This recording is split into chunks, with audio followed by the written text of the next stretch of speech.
잘 보시면 어쩔 수 없이 기자들의 그 백브리핑 과정에서 답을 한 경우는 있었지만 공개 발언이나 최고위 발언에서 사법 관련된 발언을 하지는 않으셨습니다. 늘 이제 민생에 대한 아젠다를 계속 던지고 계시거든요. 네. 앞으로도 이제 최고위를 현장 최고위를 하겠다고도 말씀을 하셨는데 그런 것도 있었어요. 이런 것들이 있어야 이 국민들이 보기에 아 민생을 야당이 챙기는구나. 근데 사실은 민생을 챙겨야 되는 건 여당이거든요. 원래는 그렇죠. 여당이 챙기면 야당의 협조를 구해서 우리가 그래 도와줄게. 혹은 우리 그거 반대야. 이게 티격태격해야 되는 게 국회의 통상적인 모습인데 지금은 현재 사실은 민주당이 마치 여당 같죠. 민생을 더 걱정하고 국민들의 물가를 더 걱정하고 또 대통령까지 걱정하고 아니 대통령께서 국민을 걱정해 주셔야지 국민들이 대통령을 걱정하고 있는 게 이번 추석 밥상에서의 진짜 진귀한 현상이었습니다. 다들 대통령을 걱정하시고 김건희 여사를 걱정하세요.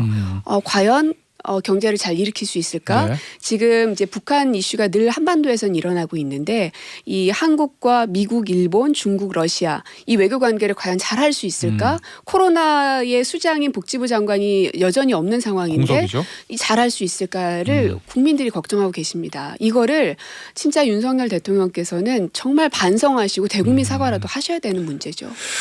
김태현의 정치쇼. 이 시간 엄중하게 기다린 줄 압니다.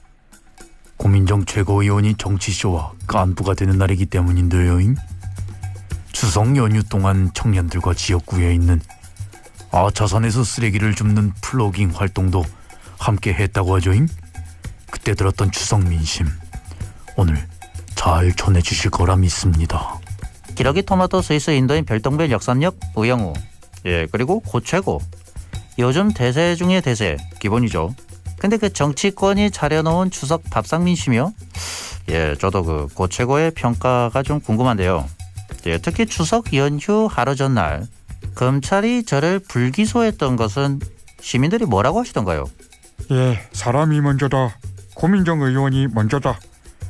고 의원은 2017년 대선 당시 문재인 캠프 인재 영입 1호로 합류해서 청와대 대변인으로 활약했었는데요.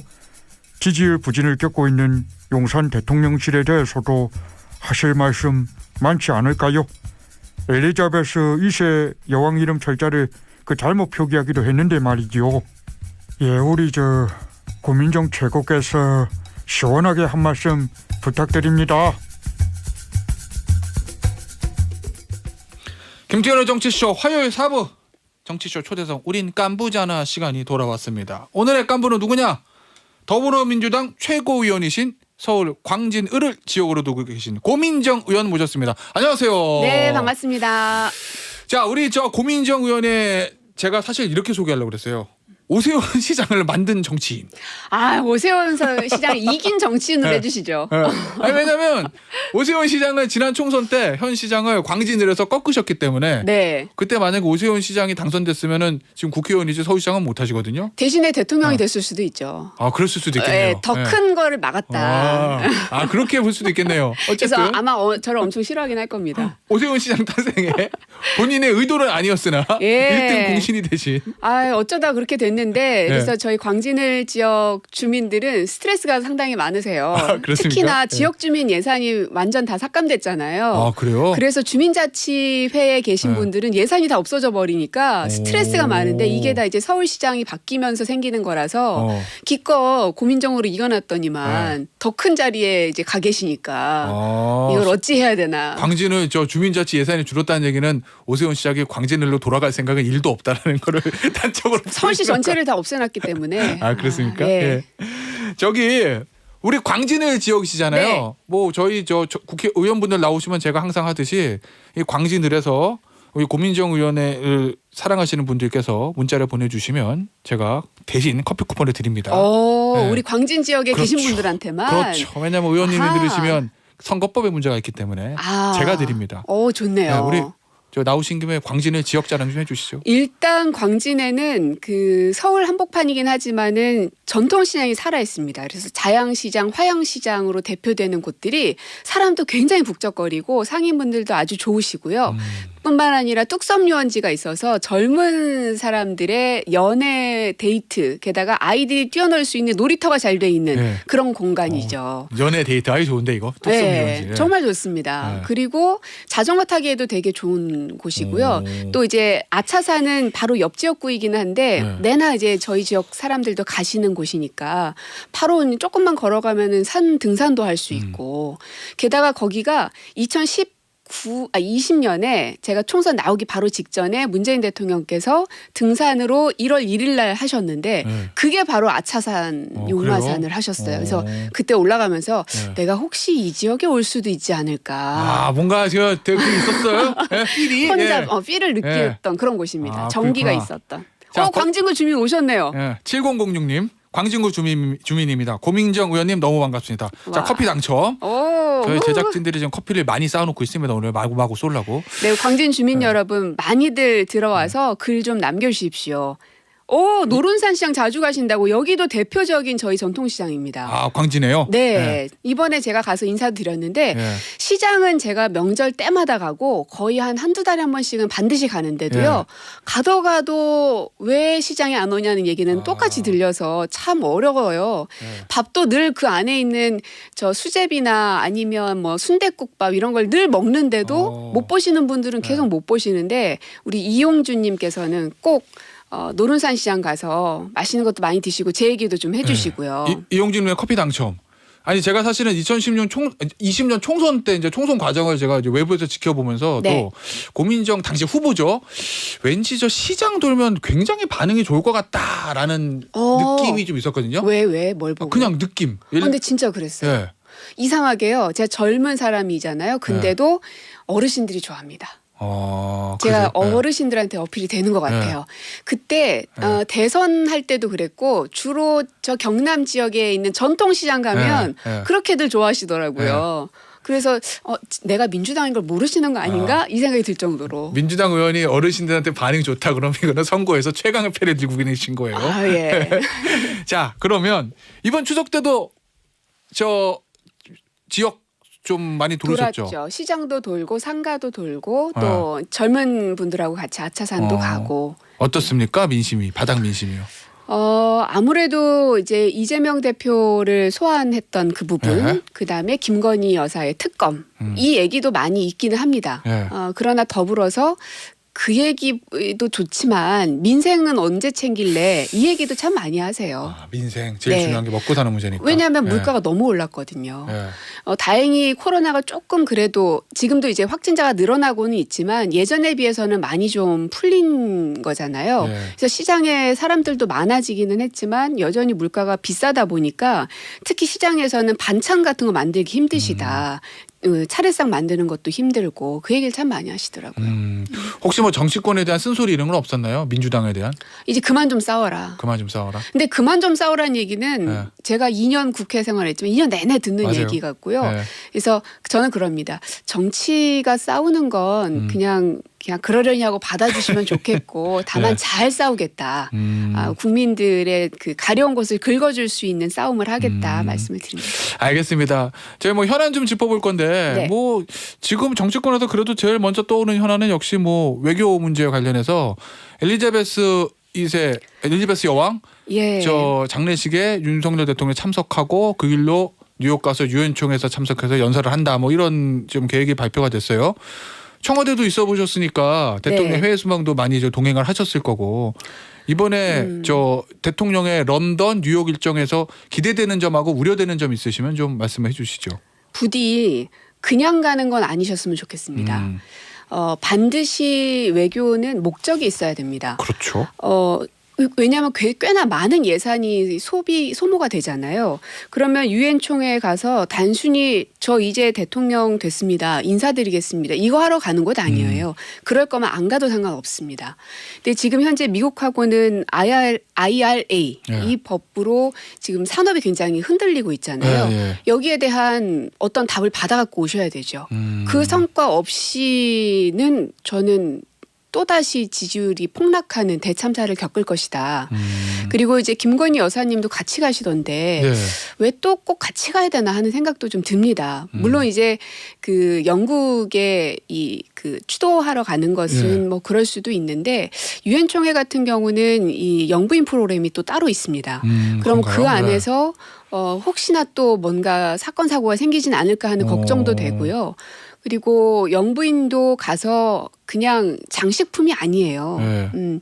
그러면 뭔가 이제 우리가 없는 뭐 특히 복지 분야에서의 배울 만한 것들을 좀 보고 온다든지 아니면 그곳에 있는 우리 동포들을 좀 위로한다든지 뭔가가 하나쯤은 있어야 되는데 지금은 이 김건희 여사에 대한 의혹들이 너무나 눈덩이처럼 불어나 있는 상황이라 네. 해외에 있는 외신들도 그리고 네. 그 나라 사람들도 또 우리 동포들도 여사를 바라보는 눈초리가 그저 따뜻하지만은 않을 겁니다. 이걸 어떻게 극복해낼 것인가에 대한 이 구상이 있어야 되는데 그것 없이 그냥 간다? 네. 그러면 또다시 어려움에 봉착될 겁니다. 그 청와대 계셔보셨으니까 대통령 원래는 처음에 저 제2부속실에서 여사를 담당하시다가 이제 저는 계속 이제 부대변인 대변인을 부대변인, 예. 했는데 부대변인으로서 이제 여사님을 좀 많이 저기를 했었죠. 하고 이제 청와대 대변인이 되신 건데 네. 그러면 아까 말씀하신 그런 저 여사에 대한 그런 시선들을 잘 불식시키는 것이 필요하다고 말씀하셨는데 어떤 네. 방법이 있을까요? 지금 해외 나가서? 그러려면 일단은 기획이 잘 돼야 됩니다. 네. 이게 무슨 정치 쇼를 하자는 게 아니라 그렇죠. 어떤 사람을 만나고 어떤 메시지를 발신할 것이며 목적은 무엇인가가 명확해야 됩니다. 목적. 그래서 이부속실을 만들어야 된다고 주구장창 100번이고 1000번이고 계속 말씀을 드리는 겁니다. 예. 지금은 일부속실에 같이 있잖아요. 네. 그러면 대통령과 영부인의 구분이 지금 없는 상황인 겁니다. 그럼 국민들 입장에선 저 예산이 부속실의 예산이 대통령을 위해서 다 쓰는 건지 영부인을 위해서 더 많이 쓰는 건지 알 길이 없습니다. 사람도 영부인을 보조하는 사람들은 지금 현재 이제 관저팀으로 분리한다고 하는데 예. 이것만으로는 부족합니다. 왜냐하면 부속실에 같이 있다 보니까 대통령의 일정을 이 부속이 다 알게 되고 그래서 결국은 건희사랑이라는 팬카페를 통해서 대통령의 일정이 공개가 돼버렸잖아요. 같이 섞어서 운영하니까. 섞여 있기 때문입니다. 그래서 이걸 빨리 분리시켜야 되고 이게 단순히 여사를 보조하기 위한 기구가 아니라 사고를 미연에 방지하는 기능도 되고요. 이번 이제 유엔이라든지 혹은 영국 갈 때 어떤 일정으로 이것을 여사의 일정을 더욱 돋보이게 할 것인지를 집중적으로 논의할 수 있는 단위가 이부속실이어야 되는데 지금 그게 없는 거죠. 그 이부속실을 만들어야 되는 거 아니냐는 얘기도 사실은 보수 진영에서도 나오는 얘기인데. 그러니까요. 용산 대통령실에서 그 현재까지 안 만드는 이유는 뭐라고 보십니까? 고집이죠. 고집이요? 네. 저는 윤석열 대통령께서 일단 앞으로 공약은 활동하지 않고 제2부속을 만들지 그렇죠. 않겠다는 얘기 했었죠. 예. 그러니까 그게 이제 고집인 겁니다. 본인이 한번 내뱉은 말을 번복하고 싶지 않은 거예요. 그거는 이게 좋게 얘기하면 이제 정말 뚝심 있다라고 표현하지만 나쁘게 얘기하면 정말 아집이거든요. 근데 이게 본인을 위해서가 아니라 대한민국을 위한 길이라면 본인이 조금 흠집이 나더라도 단행할 건 해야죠. 공약을 파기하는 한이 있더라도. 왜냐하면 지금 김건희 여사로부터 생겨난 문제들이 얼마나 많습니까? 오죽했으면 야당에서 특검법까지 발의하겠습니까? 이거를 더 이상 한 귀로 듣고 한 귀로 흘리지 마시고 네. 제발 여당과 야당이 모두 얘기하고 있는 이부속실 설치를 통해서 김건희 여사 문제를 빨리 정리하시기를 바랍니다. 알겠습니다. 이제 뭐 말씀하신 대로 김건희 여사 특검법 얘기하셨으니까 그 얘기하고 이재명 대표 수사 얘기 이게 항상 같이 나오는 세트로 나오는 거라서 네. 저희가 좀 다뤄볼 건데 먼저 이재명 대표 그 공직선거법 위반 혐의로 기소를 했어요. 검찰에서 이제 뭐 법정에서 이재명 대표 입장에서는 뭐 무죄를 밝히시려고 할 거고 검찰은 뭐 유죄를 받으려고 하겠죠. 어떻게 보셨습니까? 요 전반적인 검찰의 추석 연휴 전에 소환 그다음에 기소에 대해서. 이 정치 검찰의 그 짜여진 수순대로 가고 있는 것 같습니다. 그래서 저는 사실 그렇게 막 놀랍지도 않았어요. 아, 그렇습니까? 네. 예. 추석 밥상에 올리기는 해야 되겠고, 예. 근데 마침 이 공소시효가 그때쯤 끝나니까 딱 맞죠. 마침. 예. 네, 마침. 근데 사실 이 허위 사실 이라는 것도 다퉈봐야 되는 겁니다. 허위인지 아닌지. 특히 그래야 백현동 되겠죠. 문제 네. 같은 경우는 압박을 받은 사람은 압박을 받았다고 얘기하는데 네. 그것을 가해한 사람이 나는 압박을 안 했다라고 하는 상황인 거잖아요. 그러면 누구 말이 맞는 건가? 이 따져봐야 될 문제인 거죠. 근데 통상적으로 그러한 종류의 걸로 선거법이 이제 걸렸을 경우에는 보통은 다 서면으로 제출합니다. 정치인들이 그런 종류의 선거법이 많기 때문에. 그러나 이거를 서면으로 대체하지 않고 굳이 추석 전에 소환하겠다라고 통보한 것은 이건 의도가 다분하다. 근데 이제 그것 덕분이라고 해야 될까요? 어쨌든 그것 때문에 저희 민주당은 굉장히 똘똘 뭉치게 됐죠. 뭐 그런 측면이 있긴 있더라고요. 왜냐하면 대선 때만 해도 대선뿐만 아니라 경선 때도 뭐 사법 리스크를 상대 후보들이 많이 지적을 했는데 일단 요 문제에 대해서는 당이 좀 하나로 뭉치는 모습을 겉으로 보이긴 합니다만 근데 네. 일각에서는 이재명 대표에 대한 수사가 사실 이게 아니라 이것만 끝나는 게 아니라 뭐 앞서도 저희가 3부에서 얘기 나눴지만 뭐 성남 FC 대장동 본류, 백현동, 그다음에 또 변호사비 대납, 뭐 쌍방울 관련된 여러 건들이 지금 줄줄이 기다리고 있어서 이 사법 리스크 요 문제에 당이 그냥 계속 끌려다니는 거 아니냐 이재명 대표 방어하느라고 그런 우려 섞인 시각도 있던데 여기에 대해서는 어떻게 보십니까? 그래서 과도하리 많지 민생 행보를 해야 된다고 생각하고요. 과도하리 많지 민생 행보. 네. 그래서 대표께서도 잘 보시면 어쩔 수 없이 기자들의 그 백브리핑 과정에서 답을 한 경우는 있었지만 공개 발언이나 최고위 발언에서 사법 관련된 발언을 하지는 않으셨습니다. 늘 이제 민생에 대한 아젠다를 계속 던지고 계시거든요. 네. 앞으로도 이제 최고위를 현장 최고위를 하겠다고도 말씀을 예, 하셨는데 그런 분도 있었어요. 이런 것들이 있어야 이 국민들이 보기에 민생을 야당이 챙기는구나. 근데 사실은 민생을 챙겨야 되는 건 여당이거든요. 원래는 그렇죠. 여당이 챙기면 야당의 협조를 구해서 우리가 그래 도와줄게 혹은 우리 그거 반대야. 이게 티격태격해야 되는 게 국회의 통상적인 모습인데 지금은 현재 사실은 민주당이 마치 여당 같죠.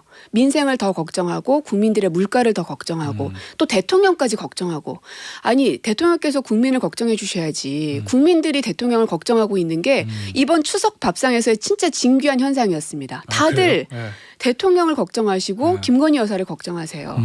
과연 경제를 잘 일으킬 수 있을까? 네. 지금 이제 북한 이슈가 늘 한반도에서는 일어나고 있는데 이 한국과 미국, 일본, 중국, 러시아 이 외교 관계를 과연 잘할 수 있을까? 코로나의 수장인 복지부 장관이 여전히 없는 상황인데 공석이죠. 이 잘할 수 있을까를 국민들이 걱정하고 계십니다. 이거를 진짜 윤석열 대통령께서는 정말 반성하시고 대국민 사과라도 하셔야 되는 문제죠. 그 일각에서는 보니까 언론 보도 이제 분석인데 이재명 대표는 이제 민생을 챙기고 다른 고민정 최고위원을 비롯한 다른 최고위원들은 여당에 대한 이제 강경 투쟁 예를 들면 이재명 대표에 대한 수사를 정치 보복이라고 규정한다든지 그렇게 투트랙 전략을 짜고 있다라는 보도가 있던데 이 전략은 옳은 전략이라고 보십니까? 아니면은 최고위도 그냥 다 민생에 투입하는 게 맞다고 보십니까? 현재 그 정치탄압위원회가 만들어졌습니다. 네. 박범계 위원장을 중심으로 해서 그래서 거기에서 계속해서 그 해 나갈 겁니다. 그거는 그리고 그거대로? 특검법은 원내에서도 계속 챙겨 나가는 네. 부분이고요.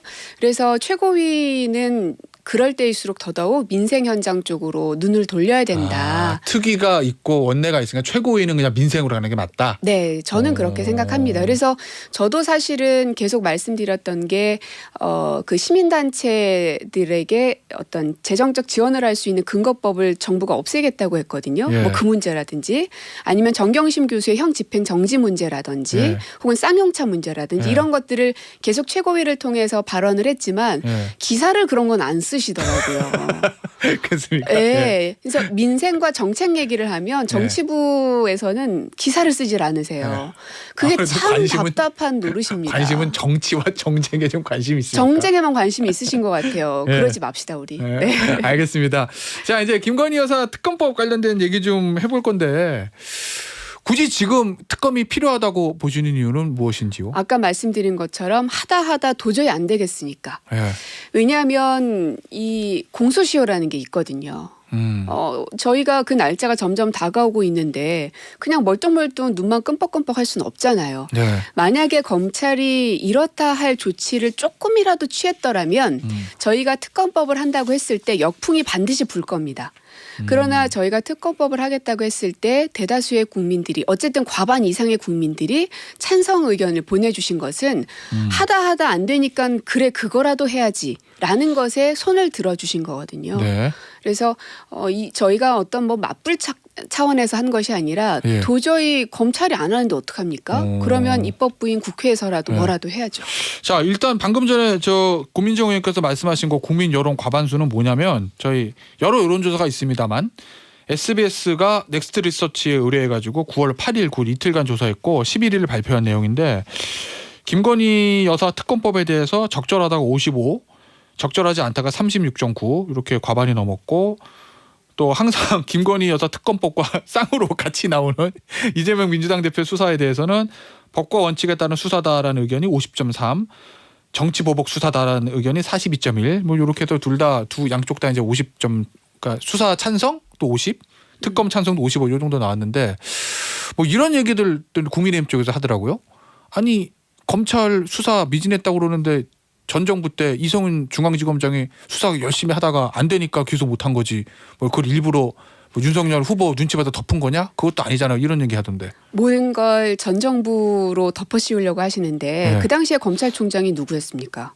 윤석열 총장이요. 그렇죠. 네. 왜 김건희 여사와 관련된 수사가 제대로 안 이루어졌을까요? 총장 부인이라서. 거기에 대한 의문이 있는 네. 겁니다. 근데 윤석열 총장한테 힘을 그따지 이렇게 쓸 수 있는 상황이 아니었다고도 하니까. 그러면 문재인 대통령이 검찰총장에게 압박을 했다거나 수사에 대한 가이드라인을 내보였던 적이 있습니까? 그건 뭐 제가 모르죠. 네. 없었습니다. 네. 있었더라면 언론에서 가만히 있지 않죠. 네, 그리고 그렇긴 윤석열 했겠죠. 총장조차도 거기에 대해서 뭐라고 얘기했겠죠. 예. 전혀 검찰에 대해서 대통령이 관여하거나 가이드를 제시하거나 그러지 않았습니다. 예. 그런데 왜 김건희 여사에 대한 수사가 제대로 이루어지지 않았을까요? 근데 하필 그때 당시에 총장은 윤석열 네. 검찰총장이었네요. 그래서 총장 부인이기 때문에 일선 그건 수사팀 모르겠습니다. 움직일 수가 없었을 가능성이 있다. 이렇게. 네. 알겠습니다. 그 특검이 사실은 지금 법을 발의가 되면 뭐 일각에서 그런 얘기도 있어요. 특검법에 이제 원래 이제 여당 야당 각자 추천을 대통령이 선택하는데 여당인 국민의힘에서는 특검 추천권을 주지 않은 법안이었고 최순실 특검 때와 마찬가지로 메머드 특검이었고 그리고 이게 만약에 법사위원장도 국민의힘 의원실 김도 의원이 위원장이고 네. 이게 통과되더라도 대통령이 거부권 행사할 거는 거의 뭐 99%고 안 되는 걸 알면서 지금 한 거 아니냐라는 얘기들이 있던데. 저는 정치는 생물이잖아요. 네. 늘상 변화하기 마련인데 박근혜 대통령 탄핵 때에도 결국은 국민의힘에서 찬성하는 의원들이 상당수 나왔기 때문에 가능했었거든요. 그렇죠. 숫자상. 지금 현재 이제 김건희 특검 관련해서도 지금 막 여당이 사실은 대표가 누군지도 모를 정도로 굉장히 지금 막 모래알처럼 되어 있는데 네. 그 안에서도 그런 목소리들이 있을 겁니다. 김건희 여사에 대한 불만과 그런 아쉬움이 있을 거예요. 그것만 아니었으면 우리가 막 야당하고 엄청 싸우면서 네. 인기를 구가할 수 있을 텐데 그러면 언제라도 이거 털긴 털어야 되는 거 아니냐라는 목소리 반드시 나올 겁니다. 거기에 대한 노력들을 우리 야당에서도 해야 될 것이고 네. 결국은 이 특검이든 혹은 탄핵이든 뭐 이런 것들은 국민들의 지지 없이는 불가능합니다. 그래서 그렇죠. 국민들에 대한 설득 작업이 계속 저희 입장에서도 있는 것이고요. 그렇다 보면 국민의힘 내부에서도 이 특검법을 찬성하는 의원들이 나올 수도 있다. 저는 없다라고 단정 지을 수 없다고 생각해요. 예. 충분히 합리적인 생각을 갖고 계신 분들이 있을 것이고 예. 저희가 어느 날 갑자기 그냥 무턱대고 무조건 영부인을 특검하자라는 게 아니지 않습니까? 네. 주가 조작과 허위 학력 문제는 수개월 동안 이어져 왔던 문제가 아직도 해결되지 않았던 것은 온 국민이 다 아는 사실이기 때문에 본인들도 거기에 대해서 명백하게 아무런 잘못이 없다면 빨리 털고 가는 게 맞죠. 알겠습니다. 자, 오늘 더불어민주당의 최고위원이신 네. 고민정 의원 모시고 저 추석 밥상 민심부터 시간 벌써 다 됐어요? 예, 더 할까요? 네. 저 더 하고 싶은데. 뒤에 그냥 쭉 터서 하면 안 될까요? 네, 저도 사실 그러고 싶습니다. 11시 목돈 연구소는 뭐 내일 하라고 그러고 더 하고 싶지만 저희가 네. 약속된 시간이 있기 때문에 저 고민정 의원과는 여기서 인사드리고요. 네. 다음에 다시 한번 모시도록 하겠습니다. 의원님 네. 오늘 나와주셔서 감사합니다. 네, 고맙습니다.